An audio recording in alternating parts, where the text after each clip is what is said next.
Last one. A close friend downplays your success as luck. Oh, I don't care about that. You know, I would definitely go high because my life would speak to that, you know? It'd be like, just watch me, boo, as they say. Okay, I want to start right here because this is the part I keep coming back to. Michelle Obama was sitting on that couch with Keke Palmer, playing this cute little game, smiling, laughing, doing the whole go low or go high bit. And while that was happening, fans were already online posting screenshots about her brother's secret divorce. They were calling her a liar, and not quietly either. It was basically right there in her face. That game should have been light.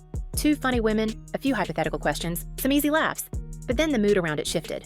The people who actually follow this closely, the ones who listen to every podcast episode and read every little interview, caught something most viewers completely missed. So by the time casual viewers were watching Michelle laugh about a coworker stealing credit, the fans were already angry. You are, when they go low, I go high queen. So I figured we put a little game together like that. Okay, so we're going to run through some real life scenarios, and you're going to tell me, are we going low or are we going high? And this wasn't just 2 or 3 random accounts popping off.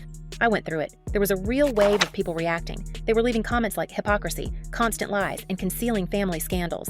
And the part that honestly gave me chills was the timing. Those comments were already going up before the Keke Palmer clip really took off. So the fans didn't need that game to convince them something felt off. They had already been watching. They had already been saving screenshots. They had already been putting pieces together for weeks. They saw the performance before everyone else even realized there was something to look at. And they had receipts. Now let's talk about the brother, because this is where the story starts getting messy. Craig Robinson is Michelle's older brother. The 2 of them have a podcast together called IMO. And in one episode, right around the same time as the Keke Palmer situation, Craig casually admitted that he had kept his divorce from Michelle. He did not tell her. She found out later. And on the podcast, Michelle said that hurt her. That was not some rumor floating around a gossip page. It was not tabloid noise. It was a recorded conversation on their own show where her own brother says he hid a major life event from her, and she admits it hurt. So of course people started asking, if the family is keeping things from each other, not just from the public, but from each other, then what are we not being told? One fan wrote something that same week that stuck with me. They said, if her own brother hides things from her, what else is she hiding from us? And I get why that landed. It was snarky, sure, but there was a real question underneath it. Michelle went on a podcast and said her brother's secret hurt her. She acknowledged that someone close to her had concealed something big. Then she turned around and played this game with Keke Palmer as if none of that tension was sitting in the background. Like she was still the same person giving the same polished advice. And somehow, nobody in mainstream media asked the obvious follow-up. Nobody said, Michelle, your brother just admitted he hid a divorce from you. What does that say about honesty in your family? Nothing. Just silence. It's not the marriage that I am familiar with. That sounds like hell. And that's what Michelle Obama is describing Barack Obama as being. They have nothing to talk about unless they save it until dinner. He smacks his gun and she's like stewing all day like this. I mean, this is real contempt and hatred in a marriage. Like, yes, it was a couples therapist. First of all, she had on a couples therapist, which is very interesting, her selection of guests, and Barack wasn't there. So let me walk through the game because the timing is what makes it feel so awkward. Keke asks what you do if a coworker takes credit for your work. Michelle says she would go high because her work will speak for itself.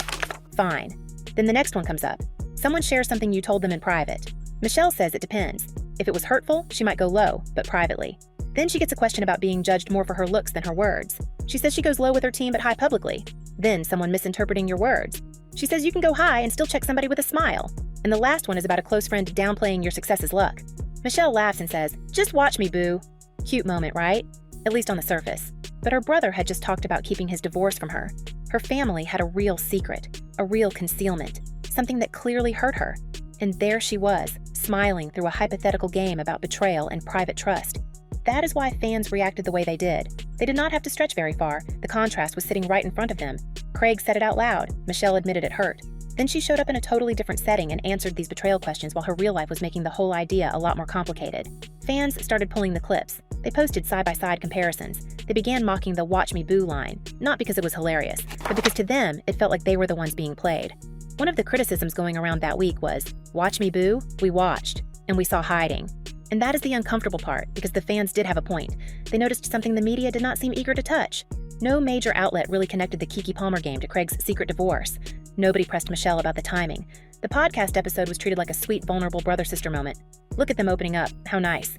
But fans heard it differently. They understood that Michelle did not know about the divorce when it happened. She found out later. So when she was answering those hypotheticals about secrets and trust, she may not have even realized how closely it lined up with what she had just lived through.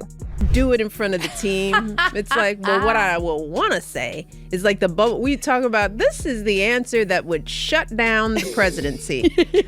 Imagine if I said this, and then the team would laugh, and then they'd be like, but you're not going to say that, right? Oh, it's like, my gosh. Maybe. You don't know. Let me slow this down, because this part matters. Fans did more than notice a contradiction. They started building a timeline. They worked out that the divorce had happened months earlier, that Craig had kept it quiet, and that Michelle only learned about it later, around the time the podcast was recorded. Then they watched the Keke Palmer game land right in the middle of all of that. So while she was talking about how she would handle a friend downplaying her success, with that "watch me boo" line, her own brother had downplayed his own divorce by hiding it from her. That is what people were reacting to. One awkward moment might have been easy to brush off. But when you put the secret divorce, the game, the fan backlash, and the media silence next to each other, the whole thing starts to feel a lot harder to explain cleanly. And Michelle never really addressed it, not the brother's secret in that broader sense, not the fans calling her a liar, not the gap between the answers she gave in the game and the actual family concealment people were talking about. She just stayed quiet. And in celebrity gossip, silence almost never feels neutral. When someone has built so much of her public image around going high, and then there's a direct contradiction created on her own podcast by her own brother, people expect some kind of answer. When that answer does not come, the silence starts doing its own talking. Fans noticed that too. They were basically saying, if she cannot even talk plainly about her own family hiding things from her, then why should anyone still buy the go high rule as something real? I have something super fun for you to discuss now, and okay. I'm sad for Rich that he won't get to weigh in on it, but you're going to be really honored. Michelle Obama, as you know, has got a podcast, and she's putting it to good use. I mean, she's really working through a lot of her feelings about the United States, about her husband, about her children. P.S. The answer on all three of those is she can't stand them. She hated motherhood, she can't stand her marriage, and she's not too keen on the United States. Now, the backlash was harsh. Some of the comments were genuinely mean. I am not going to pretend everybody was being fair or polite, but the mainstream media mostly treated the fans like trolls. Just noise, just people yelling online for attention. Meanwhile, those fans had screenshots. They had timestamps. They had the podcast episode saved. They had the Keke Palmer clip ready to go. They were not inventing the basic pieces. They were connecting dots that the media did not want to connect. And the more they connected them, the more frustrated they became. Because when the person telling the world to be dignified and honest is sitting inside a family situation where a major secret was kept from her, people are going to ask questions.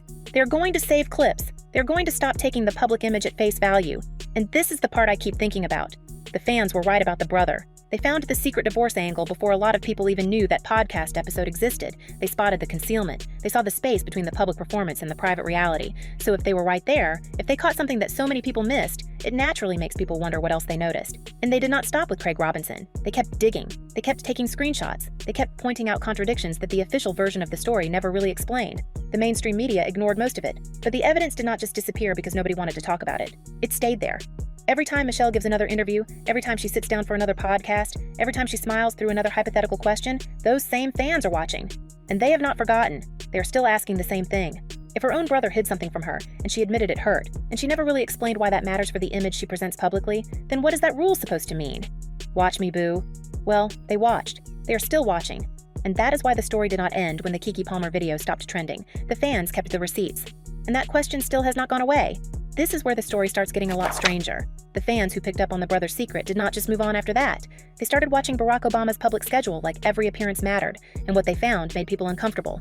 Barack went to Jimmy Carter's funeral alone. Then he went to Donald Trump's inauguration alone. No Michelle in sight.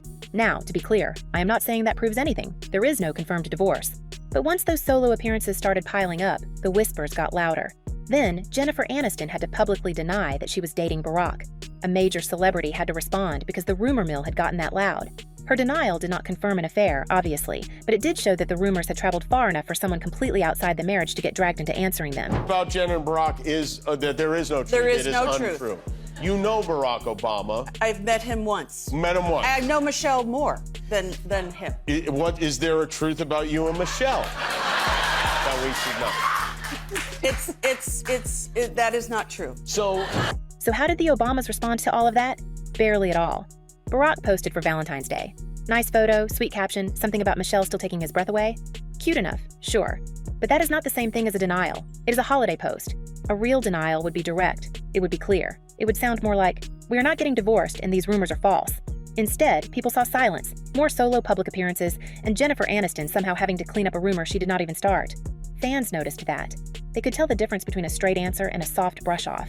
And they started asking why two people who built so much of their image around transparency and dignity could not just give one clear statement. Now look at what happened to the famous motto. Back in 2016, at the Democratic National Convention, Michelle Obama said the line that basically became part of her brand for almost a decade. When they go low, we go high. That was the rule. That was the message. Millions of people repeated it like a moral compass. But then, on the All the Smoke podcast, the hosts asked her straight up, "Do we still have to go high?" And her answer was one word: no. She did not say, "It depends." She did not pause and unpack it first. Just no. After that, she explained that going high is about being strategic, about not wasting your anger, about making sure your response has a purpose beyond just being mad. And that sounds thoughtful, but that one-word answer matters. It suggests she had moved away from the rules she gave the world, and she did it without some big public explanation. No speech saying, "I see it differently now." No moment where she said, "The situation has changed." She just said it on a podcast and kept going. Is not losing the urgency or the passion or the rage, especially when you are justified in it. Going high means finding the purpose in your rage. You know, rage without reason, without a plan, without direction is just more rage. That is a pretty big shift to make so quietly. If a philosophy changes, especially one that millions of people attached themselves to, you usually tell people what changed and why. This felt more like a quiet step back, and fans immediately started paying attention to what she meant by strategic. Because on the Call Her Daddy podcast, she redefined the whole idea again. She said having a platform is like a gun, and you have to put the safety lock on. Her point seemed to be that going high is about being outcome-driven, not about swallowing pain or turning yourself into a victim. On its own, that sounds reasonable. But compare that to the 2016 version. Back then, it was about dignity, moral high ground, refusing to stoop to cruelty. The newer version sounds colder, more calculated. One sounds like a virtue, the other sounds like public relations. And if the rule was always about strategy, then the original moral framing starts to look a lot more complicated. Then came the Kalamazoo rally in October 2024, where Michelle said something that really should have made people stop and listen. She said, "You all know I hate politics." Out loud, she hates politics. But she also runs Higher Ground Productions, a media company that produces political content. She was on the campaign trail as a top surrogate for Kamala Harris. She was calling out Donald Trump by name, referring to him as a convicted felon, mocking him over black jobs, and warning that women could become collateral damage if people stayed home. It is hard to say you hate politics while you are actively campaigning and running a media operation that touches politics. That does not feel like a throwaway line. It points to a real tension in how she talks about power versus how she uses it. And the attacks themselves do not exactly line up with the original Go High message. At the 2024 Democratic National Convention, she looked right into the camera and said, "Who is going to tell him that the job he is currently seeking might just be one of those black jobs?" It was sharp. It was clever. It landed. But by the 2016 definition, that is not really going high. That is a direct, mocking personal attack. Effective? Yes. Restrained? No. She was doing the kind of thing she had once told other people to rise above. And her explanation, that it is strategic, sounds like the same kind of justification politicians use when their actions stop matching their own rules. The difference is, she never really came out and said the rule had changed. So when you put these pieces next to each other, the picture starts looking pretty messy. The no answer suggests the old rule is gone. The gun metaphor makes the rule sound more tactical than moral. The "I hate politics" line clashes with the political work she keeps doing. The black jobs attack clashes with the old version of restraint. And the silence around the marriage rumors makes the whole public image feel more tightly managed than people used to believe. Any one of these things could probably be explained away. But together, they make it look like someone sold a moral philosophy, then slowly stopped living by it without ever telling the people who bought in. One of the things that we all have to work through is learning how to decode when that fear is going to help us and when it's holding us back. Because you come out here every night and you make it look easy, but I know that there is always a thing in people who are in the public eye where you have to get over that crust of fear and get out here and do your thing. And going forward, that creates a problem. The IMO podcast releases new episodes every week. Every episode is another chance for someone to ask a question she may not want to answer. Michelle has already had guests like Keke Palmer, Issa Rae, Tyler Perry, and Tracy Ellis Ross. But the big mainstream interviews have mostly avoided the divorce rumors. They have not really pushed her on the no answer. They have not pressed her on the gap between go high and calling Trump a convicted felon. That kind of silence can only hold for so long. The podcast format is built around vulnerability, and the more she sits down for these open conversations, the more likely it becomes that one question lands somewhere she cannot neatly control. Picture a major podcast host like Alex Cooper or Jay Shetty asking her directly, "Michelle, there have been persistent rumors about you and Barack. why have you never clearly denied them? Or, when you said no to still having to go high, were you saying the 2016 message was wrong? Or even, you say you hate politics, but you run a political media company? How do those two things fit together? Those questions are not far-fetched. Hosts are always chasing the moment that gets clipped, shared, and argued about for days. And a real answer from Michelle Obama on any one of these contradictions would take over the internet. That is just how this media cycle works now. It rewards the raw answer, or it rewards the awkward moment when someone dodges one. Then there is Craig Robinson again. He is not as polished as Michelle in front of the media. He already admitted one secret on the podcast, so people are wondering what else he might say if a future conversation gets too comfortable. He is her older brother. He knows the family dynamics. And he is not some carefully trained political operator. He is a basketball coach who happens to be related to a former first lady. One casual comment, one frustrated answer, one moment where he says a little more than planned, and suddenly the image they have managed so carefully has a crack in it. The IMO podcast is supposed to be built on vulnerability, but vulnerability is risky. Once the door is open, you do not always get to decide what comes through it. She is not sorry. They are looking forward. All the women in your life are looking forward. All the women in my life are looking forward to being able to, live a more normal life. Yeah, but still not entirely normal. Obviously, everybody's under the microscope at all times. A little bit more. And you're staying in Washington, D.C., which is unusual for an exiting president. And then there are the former staffers. Non-disclosure agreements do not last forever. People talk eventually. People get angry. People write books. There are plenty of people who worked around the Obamas over the years, and loyalty does not always last forever. If one former aide decided to talk about what was really happening behind the scenes during the Go High era, that would put the whole public story under a different kind of pressure. That is not some wild conspiracy. It is how political family scandals have unfolded for decades. Silence tends to hold until it does not. And once people start talking, the difference between the public performance and the private reality becomes much harder to ignore. So what does the pattern look like when you pull back? Michelle Obama built years of moral authority around one line.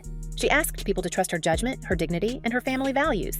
Then, years later, she quietly said no to that rule. She reframed it as strategy.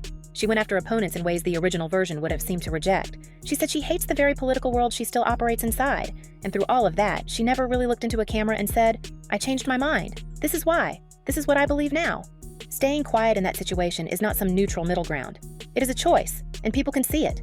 Look at that and go, No, it is not. no? Yeah, no, it's not. I mean, the thing about what I learned in those 8 years is that home is where we make it, and we were in the White House for 8 years, but it wasn't the house, it was us in it. It was our values and our love for each other, and we just moved that to another house. So, but it is. Fans have been saying for months that the whole Go High idea always felt more like a performance than a principle. In their view, the brother's secret, the marriage rumors, the no, the gun metaphor, the attacks, and the I hate politics line all point in the same direction. They think she was not really giving advice. They think she was building a brand, and now the brand feels worn out. The script did not get updated fast enough, and the audience is starting to notice where the lines do not match anymore. So where does that leave everything? Michelle Obama has never really addressed the gap between her public philosophy and the choices people are now questioning. She has not explained why the rules seemed to change without any real announcement. She has not directly denied the rumors that have followed her marriage for years. She has not gone back to that no answer and said, "Here is what I actually meant." She keeps moving forward, smiling through interviews, doing podcasts, avoiding the hardest questions, and hoping the audience eventually moves on. But the fans are not moving on. They have the clips, they have the receipts, they have the timeline, and every time she sits down for another interview, another podcast, another public appearance, those same questions are going to be right there with her. Do you think she will ever actually address this directly? Or is the plan to let the noise fade, like it has so many times before? Drop your take in the comments, because I genuinely want to know where you land on this. The longer she stays quiet, the harder it becomes to separate silence from strategy, and sooner or later people start treating the silence like part of the answer. All right, I'll catch you in the next one.